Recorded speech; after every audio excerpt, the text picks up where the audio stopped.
ఉన్న బంగారాన్ని విడిపించి ఆ రోజు ఆన్లైన్ రేటుకే మేము కొంటాం. Sharma gold company. నమస్తే, welcome to Suman TV. Rayachoti Annamayya district ఇప్పుడు కొత్తపల్లి ఉర్దూ ఉన్నత పాఠశాలలో అయితే ఇప్పుడు మనం ఉన్నాము.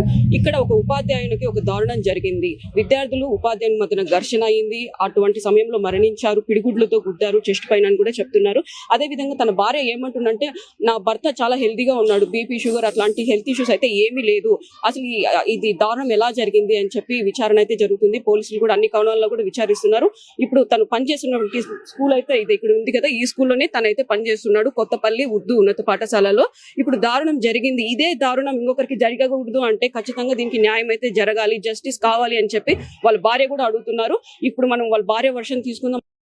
మేడం, ఈ సంఘటన జరిగిన ఎంతసేపటికి మీకు విషయం తెలిసింది? మేడం, నాకు సంఘటన జరిగింది మాత్రం 7th పీరియడ్ అని నాకు అర్థమైంది మేడం. ఎందుకంటే 2:30 తర్వాత అది జరిగింది. వాళ్ళు ఎందుకంటే అది జరిగిన తర్వాత చాలా సేపు అక్కడ పెట్టేసి మళ్ళీ హాస్పిటల్ తీసుకెళ్లి అక్కడంతా డెడ్ బాడీ అయిపోయిన తర్వాత నాకు ఫోన్ చేశారు మేడం. ఎంతకు చేస్తారంటే 3:45 ఫోన్ చేశారు నాకు. 3:45 ఫోన్ చేసి, అది కూడా వాళ్ళు చేయలేదు, వేరే ఎవరో పక్కన టీచర్లు, పక్కన స్కూల్ వాళ్ళు టీచర్లు ఫోన్ చేస్తున్నారు మేడం.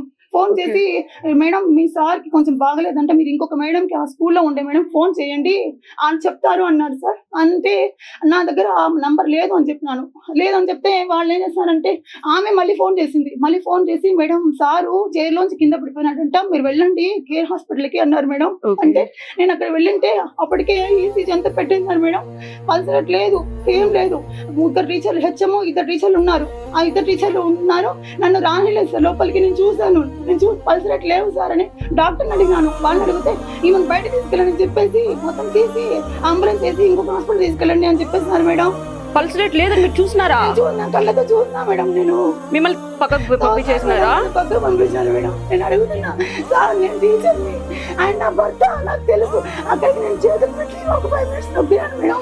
87 వచ్చింది పల్స్ రేటు. ఆయన తీసేసినారు సార్, తీసేసినారు వాళ్ళు. అదంతా బయలు తీసేసి అంబులెన్స్ ఇచ్చి పంపించేసినారు సార్ వాళ్ళు. పంపించేసి వేరే హాస్పిటల్ తీసుకెళ్ళండి అంటే అక్కడ గవర్నమెంట్ హాస్పిటల్ బయట నిలబెట్టారు. బయట నిలబెట్టింటే వాళ్ళు పెద్ద డాక్టర్ వచ్చి చూసి, లేదు 10 నిమిషాల ముందు తెచ్చింటే బతికిచ్చేవాళ్ళు, ప్రాణం పోయింది అని చెప్పేసి అది కూడా నాకు చెప్పకుండా ఇంటికంటే చూసి పెట్టేసి వెళ్ళిపోయినారు మేడం. ఇంత దారుణమా? ఇవ్వలేదు మేడం. ఫోన్ తీయలేదు. మా సార్ ఫోన్, మా ఆయన ఫోన్ ఆయన దగ్గరే ఉంది. మా స్కూల్ దగ్గర నేను ఫోన్ చేస్తే చేయడం లేదు సార్. నాకు ఇంతవరకు మా ఆయన ఫోన్ కూడా అందలేదు. మన నీళ్ళే తీసుకురండి, ఫోన్ కూడా అందలేదు సార్. మళ్ళీ ఆ పిల్లలు 3 పిల్లలు కొట్టి చంపుతా ఉంటే వీళ్ళకి తెలియనట్టు నటించారంట మేడం. కొట్టినారా? గాయాలు ఉన్నాయా? గాయాలు మేడం. వీపు మీద కమిలిపోయింది మేడం. బాడీ అంతా కూడా కమిలిపోయి మొత్తం పాస్ వెళ్ళిపోయి మేడం. ఇక్కడ కొట్టినారు మేడం, పాస్ అంతా కొట్టినారు మేడం. ఒక టీచర్ వచ్చి కాపాడారు మేడం. అంత ఇష్యూ జరుగుతుంటే ఎవరు కాపాడలేదా? మళ్ళీ వాళ్ళు అంటున్నారు, మాకేం తెలియదు, వాళ్ళ పిల్లలు ఏం కొట్టలేదు, మీ సార్కి హార్ట్ అటాక్ వచ్చింది అంటారు మేడం. హార్ట్ అటాక్ వస్తే గాయాలు ఎట్లా తగిలినాయి? ఉన్నాయా? Healthy madam. మా ఆయన 6 నెలలకు ఒకసారి రిపోర్ట్ తీసుకుంటాం మేము. ఎటువంటి హెల్త్ ఇష్యూ లేదు మేడం. సార్ సార్ వచ్చి చూసి అన్ని గాయాలు ఉన్నాయి, ఇది హార్ట్ అటాక్ కాదని చెప్పిపోయినారు మేడం. అన్ని చేసి ఇప్పుడు హెచ్ఎం సార్ అంటారు, లేదు ఇది హార్ట్ అటాక్ అని చనిపోయినాడు చెప్తున్నాడు సార్. పోయి డిఓ ఆఫీస్లో సార్ వాళ్ళతో అందరితో మ్యానిపులేట్ చేస్తున్నాడు సార్ హెచ్ఎం. ఆయన దుర్మార్గుడు కూడా మేడం. ఆయనకి రోజు పాలు పోసినట్టు ఆయనకి రోజు బండ్ల పెంచిపోతున్నాడు మేడం. మా ఆయన నన్ను మధ్యలో వదిలేసి పెంచిపోతున్నాడు మేడం.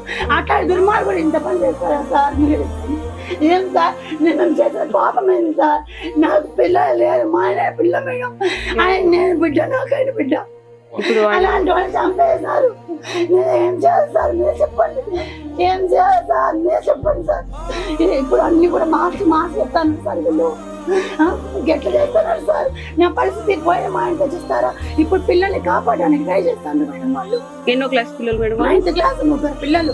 టీచర్లు మొత్తము ఈ నిన్న సాయంత్రం వెళ్ళి పేరెంట్స్ అన్నారంట మేడం, టీచర్స్ అన్నారంట మంచి పని చేస్తున్నారు పిల్లలు అన్నారంట మేడం. కాంప్లిమెంట్ ఇచ్చారు. ఎవరనింది? ఆ స్టాఫ్ పోయి అన్నారంట మేడం. ఆ విలేజర్స్ మరీ చెప్పి పంపిస్తాను పేరెంట్స్. అప్పుడు విలేజర్స్ అందరూ కూడా మీరు రాండి కొడతాం మీకు అని చెప్పేసి అన్నారంట మేడం. అంటే దీని వెనకాల ఎవరు వస్తామందో మీకు తెలుసు కదా మేడం. హెచ్ఎంతో సహా స్టాఫ్ అందరూ కలిసి పిల్లలు ప్రొవోక్ చేసి 9th క్లాస్ పిల్లలతో కొట్టించినారు మేడం, చంపించినారు మేడం. మా ఆయనకి ఎటువంటి కక్షలు లేవు. మీరు అడగండి, మీరు ఏ స్కూల్లో పనిచేస్తారు అన్ని స్కూల్ వెళ్ళి అడగండి మేడం. చెన్నూరులో పనిచేస్తాడు 7 సంవత్సరాలు. తర్వాత ఇక్కడ మార్కెట్ హై స్కూల్లో 9 సంవత్సరాలు, డైట్ లో 5 సంవత్సరాలు. తర్వాత వచ్చేసి ఇక్కడ సార్ ఇప్పుడు కొత్తపల్లికి వచ్చినాడు మేడం. 22 సంవత్సరాల సర్వీస్ మా ఆయనకి. రాజంపేటలో 1 సంవత్సరం. ఎక్కడన్నా మా ఆయన చిన్న రిమార్క్ చూపించారు బంగారం. మా ఆయన చాలా బంగారం సార్. ఎటువంటి చెడు అలవాట్లు లేవు, ఎటువంటి అలవాట్లు లేవు సార్, ఏమీ లేవు. ఒకరికి అన్యాయం చెడు, ఒకరికి 1 రూపాయి తీసుకోడు, వాళ్ళకే పెడతాడు సార్ మా ఆయన. ఎవరు బాగలేదంటే డబ్బు తీస్తారు మేడం. మొన్ననే మా స్కూల్లో పాప పేరెంట్స్ చనిపోయాయంటే 3000 వచ్చి ఇచ్చిపోయాను మేడం. అలాంటి వాళ్ళని చంపేస్తాను మేడం. మా ఆయన చంపేసి నన్ను ఇట్లా చేస్తాను మేడం. నేను ఎట్లా బతకాలి మేడం? నాకు ఆయన ఉంటుంది కదా నేను ఇంటికి వచ్చేది. ఇప్పుడు ఎందుకు ఇంటికి రావాలి నేను చెప్పండి. నేను మాత్రం ఆత్మహత్య చేసుకుంటే ఆ హెచ్ఎం పేరు, ఆ మొత్తం స్టాఫ్ పేరు రాస్తాను సార్. నేను ఆత్మహత్య చేసుకునే ముందు మొత్తం జీటీలో హెచ్ఎం, పూర్తి టీచర్లు, తర్వాత ఆ పిల్లలు వాళ్ళే పూర్తి బాధ్యత. నా చావుకు, నా భర్త చావు కారణం నేను రాసి చచ్చిపోతాను సార్. నాకు ఈ జీవితం ఇంకా అవసరం లేదు. నేను బిడ్డల కోసం నేను బతుకున్నా, నా భర్త నా బిడ్డను బతుకున్నా. అలాంటి నా భర్తని చంపేస్తున్నారు. నేను ఎవరి కోసం బతకాలి చెప్పండి? నేను ఎవరి కోసం అన్నం తినాలా చెప్పండి సార్? నేను చస్తే మాత్రం నోట్ రాసి నేను మొత్తం యూట్యూబ్ ఫేస్బుక్ లో అన్ని సర్క్యులేట్ చేసి చచ్చిపోతాను. వాళ్ళే చేసింది హెచ్ఎం వాళ్ళ టీచర్స్ చేస్తున్నారు. ఇదంతా కూడా ఇదే మేడం చేసింది. వాళ్ళు చేసి ఇప్పుడు అన్ని అబద్ధాలు మాట్లాడుతుండ్రు మేడం. హెచ్ఎం నా షబ్బీరు వాడు రోజు ఫోన్ చేసేవాడు. తినే అన్నం గిన్నె వదిలేసి వెళ్ళేవాడు. మా ఆయన బండిలో ఫోన్ చేస్తాడు సార్. ఫోన్ చేసేది సార్ ఎజాజ్ సార్ ఎక్కడ ఉన్నాడు రా, నేను అడిగినా అంటే తినే గిన్నె వదిలేసి తినే టిఫిన్ అంటే కూడా లేదు. మా హెచ్ఎం సార్ ఫోన్ చేస్తాడు. అనేసి పోయి అక్కడ బంగ్లా దగ్గర నుంచి ఇక్కడ చెక్ పోస్ట్ దగ్గర నుంచి పోయి స్కూల్లో దింపేసి అలాంటి వాళ్ళు ఇప్పటి వరకు వాళ్ళ స్కూల్ నుంచి ఏ ఒక్కరు వచ్చింది లేదు. లేదు మేడం, ఏ ఒక్క స్టాఫ్ రాలేదు ఇప్పటి వరకు. హెచ్ఎం తో సహా ఏ ఒక్క స్టాఫ్ నా భర్తను చూడడానికి కానీ ఫోన్ అని చెప్పి మా ఆయన ఫోన్ వాళ్ళ దగ్గరే ఉంది. వాళ్ళ దగ్గర ఉంది మేడం. నాకు ఫోన్ ఇవ్వలేదు వాళ్ళు. ఏం చేస్తున్నారో మళ్ళీ వాళ్ళు ఏం అభిప్రాయంతో ఇవ్వలేదు. నన్ను ఏమైనా ఆధారాలు ఏమైనా ఉన్నాయనుకోని ఇవ్వలేదేమో నాకు తెలియదు. కానీ మొత్తానికి నా భర్త ఫోన్ నాకు ఇవ్వలేదు. వాళ్ళ కంట్రోల్లో పెట్టుకుంటారు సార్. ఇదంతా ఏం చేయడానికి వాళ్ళ వెనకాల ఏం ఉద్దేశం ఉందో భగవంతుడు తెలియాలి. పిల్లల్ని ఏమన్నా విచారించారు? అక్కడ పిల్లలే చెప్తున్నారు, పక్కన పిల్లలే చెప్తున్నారు. విచారిస్తే పేరెంట్స్ చెప్తున్నారు. కానీ టీచర్లు కొంతమంది చెప్పి ఈ రోజు చెప్పడానికి వెనకాడుతారంటే వాళ్ళు కూడా వాళ్ళ ఉచ్చులో బిగించిపోయారు. అంటే ఇదంతా కలిసి ప్లే ప్లాన్ గా చేస్తారు వాళ్ళు టీచర్స్. ఎందుకంటే ఒకరి మాట చెప్తే ఇంకొకరు బయటకు వస్తారని అందరూ మూకమ్మడిగా ఒకరికొకరు లాభం పొందేసి దీన్ని కప్పి బయటపడని చూస్తాను మేడం. నా భర్త చాలా మంచోడు మేడం. 5 పూటలు నమాజ్ చేస్తాడు నా భర్త. 1 రూపాయి తీసుకోడు, ఒక వడ్డీ లేదు, ఒక లంచం లేదు, ఒక అన్యాయం లేదు, ఒక అబద్ధం లేదు. నా భర్త బంగారం మేడం. అలాంటి వాళ్ళు చంపేశారు మేడం. వాళ్ళు మనుషుల రాక్షసులా సార్? ఎలా సార్ వాళ్ళు చంపేసింది? ఎలా చంపుతారు వాళ్ళు? అలాంటి వాళ్ళకి ఎలాంటి శిక్ష ఖచ్చితంగా మేడం. వాళ్ళకి యావజ్జీవ కారాగారం లేదా గురి శిక్ష వేయండి మేడం. ఒక హత్య చేసిన వాళ్ళకి ఎలా వదిలే ప్రసక్తే లేదు మేడం. నిజంగా న్యాయస్థానం మీద నమ్మకం ఉంటే, భారత రాజ్యాంగం మీద ఎవరికి భారత ప్రజలకు నమ్మకం ఉంటే మీరు అందరూ దయచేసి నా భర్త కోసం పోరాడండి మేడం.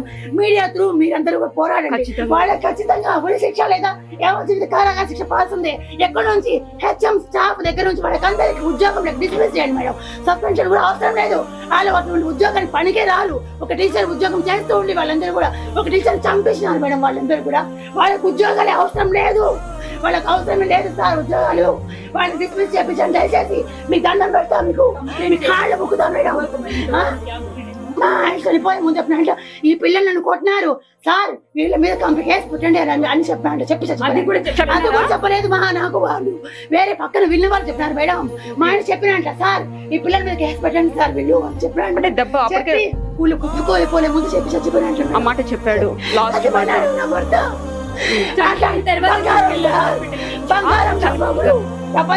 చనిపోయిన తర్వాత ఫార్మాలిటీగా తీసుకొని పోయి వెంటనే అక్కడికి వెళ్ళి ఆ హార్ట్ అటాక్ తో చనిపోయినని గవర్నమెంట్ హాస్పిటల్లో డెత్ సర్టిఫికేట్ ఇష్యూ చేయడానికి ట్రై చేస్తున్నారు. ఈ మేడం ఏమో హెల్త్ పరంగా చాలా బాగున్నాడు. బీపీ షుగర్ కూడా అన్ని రిపోర్ట్స్ ఉన్నాయి మేడం. 6 months ఒకసారి మేము హాస్పిటల్ వెళ్తూనే ఉంటాం పిల్లల కోసం. ఎటువంటి BP, diabetes, thyroid, bad cholesterol, తర్వాత ఇంకేమున్నాయి మేడం? ఏ మెంటల్ టెన్షన్స్, ఇలాంటి అలర్జీస్ ఏమీ లేవు సార్. ఒక్క జబ్బు లేదు. మా ఆయనకి అన్ని నార్మల్. మొత్తం హెల్త్ ఇష్యూస్. చాలా బ్లడ్ 13 బ్లడ్ మా ఆయన్ని. ఒక్క చెడు అలవాటు లేదు, గుట్కా లేదు, పాన్ప్రాక్ లేదు, సారాయి లేదు, తిరగడానికి ఆడవాళ్ళతో తిరగడం లేదు. ఇటువంటి చెడ్డ అలవాటు లేకుండా 5 పూటలు నమాజ్ చేసుకుని బతికే నా భర్తనే చేతులను చంపేసి ఈరోజు నా జీవితాన్ని చీకటి చేస్తారు సార్. వీళ్ళు ఉపాధ్యాయులు చెప్పండి. వీళ్ళకి ఉదయం మీరే మాట్లాడండి సార్. ఉపాధ్యాయులు మేడం మీరు చెప్పండి మేడం. ఇప్పుడు అతనికి మీరేం జరిగింది న్యాయం రేపు చేస్తారు మేడం? ఇంకొకరికి మీరేం జరుగుతుంది. న్యాయం చేస్తారు చెప్పండి. శిక్ష వాళ్ళు పడాలి. ఉపాధ్యాయులు ఇలా చేస్తే మీకేమనిపిస్తా అని చెప్పి వాళ్ళు ఉపాధ్యాయులు పనికి వస్తారా? మీరు చెప్పండి మేడం, మీరే చెప్పండి మేడం. మీరు ఉపాధ్యాయులుగా అవుతారా? ఉపాధ్యాయులుగా ఉండి మీరు నిజాన్ని కప్పిపుచ్చడానికి ట్రై చేస్తానవే, మీరు ఉపాధ్యాయులుగా పనికొస్తారా? మీరు ఉపాధ్యాయులుగా పనికొస్తారు చెప్పండి నిజంగా? మీరు ద్రోహులు, మీరు హంతకులు, మీరు ఉపాధ్యాయులుగా ఉన్న హంతకులు, ఉపాధ్యాయుల రూపంలో ఉన్న హంతకులు మీరు.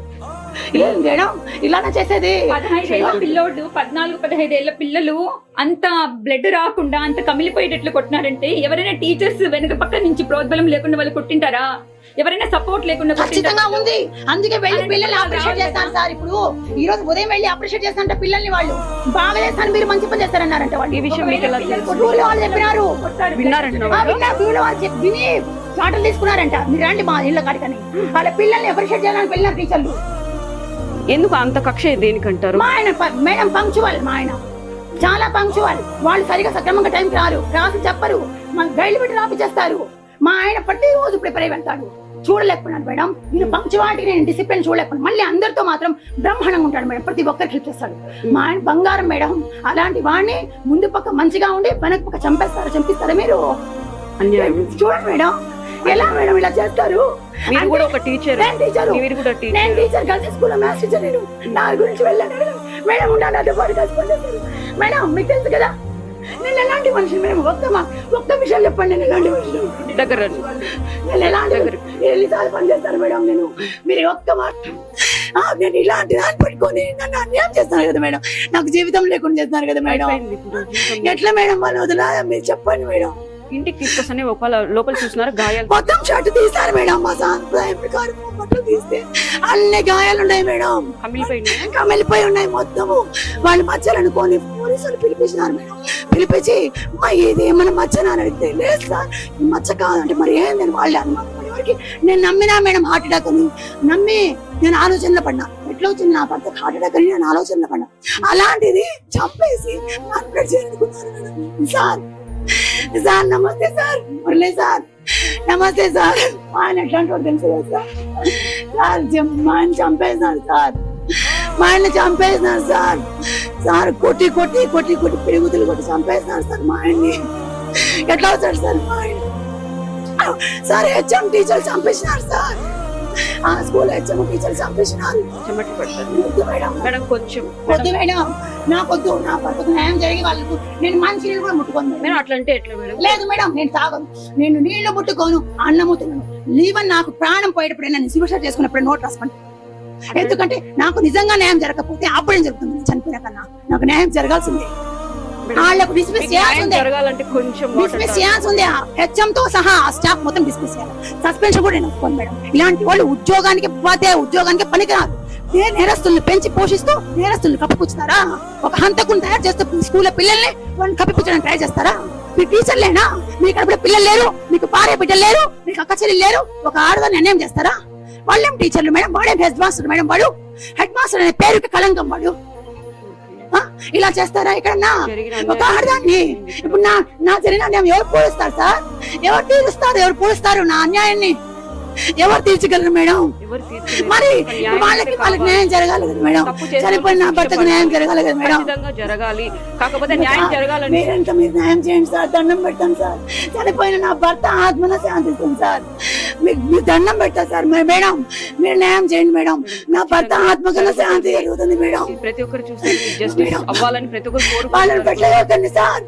ఆ హెచ్ఎం టీచర్లను ఉద్యోగాలు పెట్టలేకండి. ఆ పిల్లల్ని యావజ్జీవిత శిక్ష వేయండి. జీవితంలో ఏ టీచర్ కి ఇలాంటి నరకం చూడకూడదు. నా భర్త నరకం చూసి ఎంత ఏడ్చినాడు, ఎంత అనుకున్నాడు, ఎన్నిసార్లు నా తలుచుకుంటాడు మేడం. నేనంటే పిచ్చి ప్రేమ మేడం ఆయనకి. ఎంత ప్రేమ మేడం నేనంటే. ఎన్నిసార్లు అడిగింటాడు నన్ను. అట్లా చంపేసినాడు సార్. వాళ్ళు చేతులాలు చంపారు. లాస్ట్ ఏం మాట్లాడినారు మేడం మీతో ఇంట్లో నుంచి బయటకు వెళ్ళేటప్పుడు? గానీ నాకు స్కూల్ దగ్గర డ్రాప్ చేశారు మేడం. స్కూల్ దగ్గర డ్రాప్ చేస్తూ దారిలో ఏం మాట్లాడంటే, నేను ఈరోజు స్టడీ ఎవరు ఉంది, 5 వరకు ఉంటాను, నువ్వు వెళ్ళిపో, ఆటోలో వెళ్ళిపో, బండి లేదు, పాప తీసుకెళ్లిపోయింది, నువ్వు వెళ్ళిపో, ఆటోలో వెళ్ళిపో అంటే, లేదు నేను నడుచుకుంటే వాకింగ్ లా ఉంటుంది, సరే నీ ఇష్టం అన్నాడు. నాకు ఆ మాట చెప్పేసి వెళ్ళినాడు. మధ్యాహ్నం ఇంటికి వచ్చి మా పెట్స్ ఉన్నాయి సార్ మేడం, వాటికి తీసి ఉడకబెట్టి చికెన్ వేసేసి లాక్ చేసి వెళ్ళిపోయి ఉన్నాడు. అది ఇంటికి వచ్చి చూసిన రాత్రి. ఓకే, మధ్యలో కాల్స్ కూడా ఏం కాల్స్ చేయడం లేదు, ఎందుకంటే ఆయన ఊర్లోనే ఉన్నాడు, నేను ఊర్లోనే ఉన్నానని ఆయన కాల్స్ స్కూల్ టైంలో అస్సలు చేయడం మేడం. ఏదైనా ఎమర్జెన్సీ ఉంటేనే, ఇంట్లో ఏమైనా ఎమర్జెన్సీ ఉంది, మా అత్తమ్మ వచ్చారు, మా అమ్మ వచ్చింది, నడవలేకుంది అంటే అప్పుడు మాత్రమే ఫోన్ చేసి నేను వెళ్తున్నాను అమ్మని పిలుచుకోవడానికి అని చెప్తాడు, కానీ ఎప్పుడు చేయడం మేడం. అలాంటి మనిషి 5 గంటలకు వస్తాడు ఇంటికంటే నాకు 4 గంటలకి నా చేతికి సెలవు ఇస్తారు సార్ వాళ్ళు. చూడండి సార్, 3:30కి 3 గంటలకి 8:40కి 40కి ఇంటర్వెల్ అయిపోయిన తర్వాత శవం ఇస్తారా సార్? వాళ్ళు చంపేసి 4కు పిలిచి తీసుకుపోని కొద్దిగా శవం అంటారు సార్. నేను ఎట్లా బతకాల సార్? నేను ఎవరి కోసం బతకాల సార్? ఏం లేదు సార్. ఒకసారి మాత్రం చెప్పింది ఏంటంటే, ఆ పిల్లల్ని పేరెంట్ టీచర్సే ఇష్టానుసారం వాడుకుంటే అన్నాను చెప్పాను. ఎలా వాడుకోవడం అంటే ఏంటి? ఒక టీచర్ సరిపోకపోతే ఇంకో టీచర్ ఉసి కొడుతాను. టీచర్లే వాళ్ళు కొడతా ఉంటే తిడతా ఉంటే సైలెంట్ ఉండిపోతాను. మా టీచర్లే సరైన కాదు.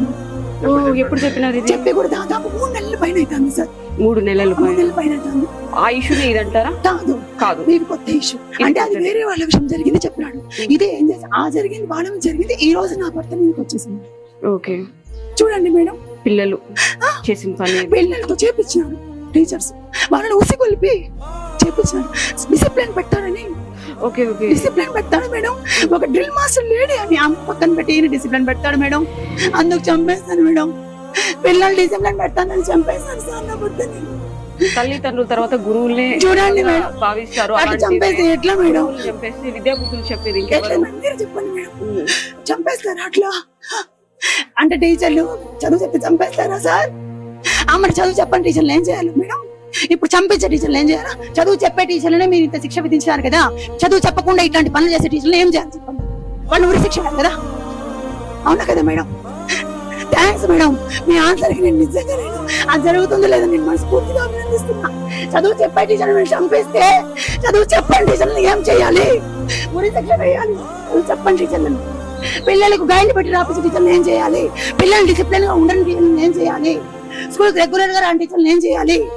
రెగ్యులర్ గా వచ్చి పిల్లలకి డిసిప్లిన్ పెట్టి క్లాసులు రోజు నోట్స్ ప్రిపేర్ చేసుకుని, ఈ రోజు కూడా చూపిస్తా మేడం, నోట్స్ ప్రతి రోజు నోట్స్ ప్రిపేర్ చేసుకుంటారు. మా ఆయన నోట్స్ ప్రిపేర్ చేసి నోట్స్ చెప్తాడు పిల్లల కోసం. పిల్లల కోసం చేస్తే మీరు చంపిస్తారా? నా పక్కనే చంపిస్తారా? అనిపించలేదు, మళ్ళీ మ్యానిపులేట్ చేయాలని చూస్తాను. పాపం అనిపించకుండా మ్యానిపులేట్ చేస్తాను. కొట్టేటప్పుడు ఎలా చేతులు వచ్చినాయి నాకు అర్థం కావట్లేదు. నొప్పి తట్టుకుని ఎట్లా ఏడ్చుంటాడు మేడం. మనం ఇంత ఇంత నొప్పి తగిలితేనే మనం తట్టుకోలేము. ఎట్లా తట్టుకున్నారు మేడం? మేడం నేను ఎట్లా బతకాలి? ఎవరి కోసం బతకాలి మేడం? నాకు ప్రపంచం కనిపించడం లే మేడం. నాకెవరు లేరు మేడం, నాకెవ్వరు లేరు. నాకు మా ఆయన తప్ప నాన్న లేడు, అన్న లేడు, తమ్ముడు లేడు, భర్త లేడు, బిడ్డ లేడు మేడం. పిల్లలు లేరు లేరు మేడం. ఆయన నా బిడ్డ చంపేశారు మేడం. ఏం చేయాలి చెప్పండి? పోస్ట్ మార్టం అయిందా మేడం? అక్కడ జరుగుతుందా? చూడండి మేడం, ఏం చేయాలి? Okay madam. మేడం పరిస్థితి అసలు ఏం జరిగింది?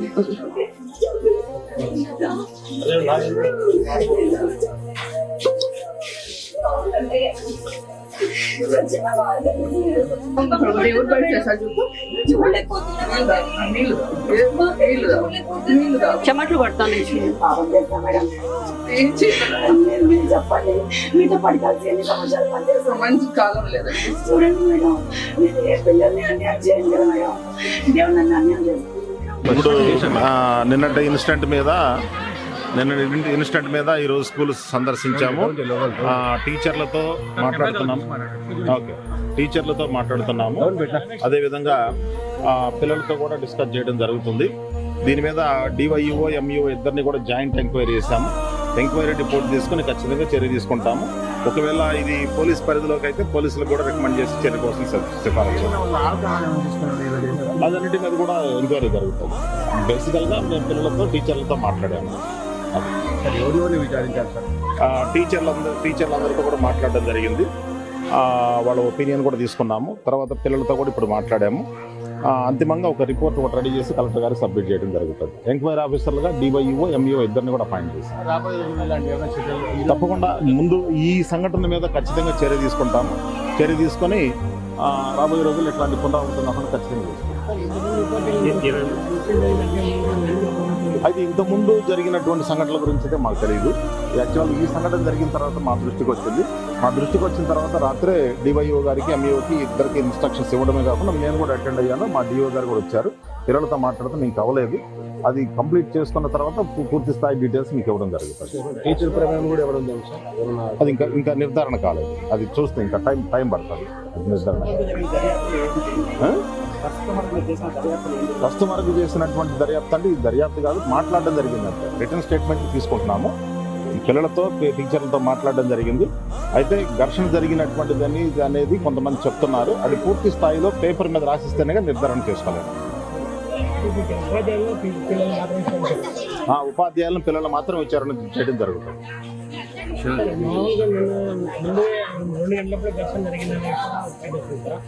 ఆ టైం గురించి కూడా నాకు తెలిసింది ఏంటంటే మా టీచర్లతో కొంచెం మాట్లాడినప్పుడు అది 7th పీరియడ్ ఆ ప్రాంతంలో జరిగినట్టుగా చెప్తున్నారు. ఏదైనా సరే పేపర్ స్టేట్మెంట్ అన్ని తీసుకుంటాము. తీసుకున్న తర్వాత పూర్తి స్థాయి నిర్ధారణ కావడం జరుగుతుంది. అంటే ఇప్పుడు ఎంక్వైరీ జరుగుతుంది కదా, ఎంక్వైరీ పూర్తయిన తర్వాత ఇస్తాము. కలెక్టర్ గారికి కూడా మా డిఓ గారు బ్రీఫ్ చేస్తారు. లేదు మాట్లాడాలి, ఇది జరుగుతాయి.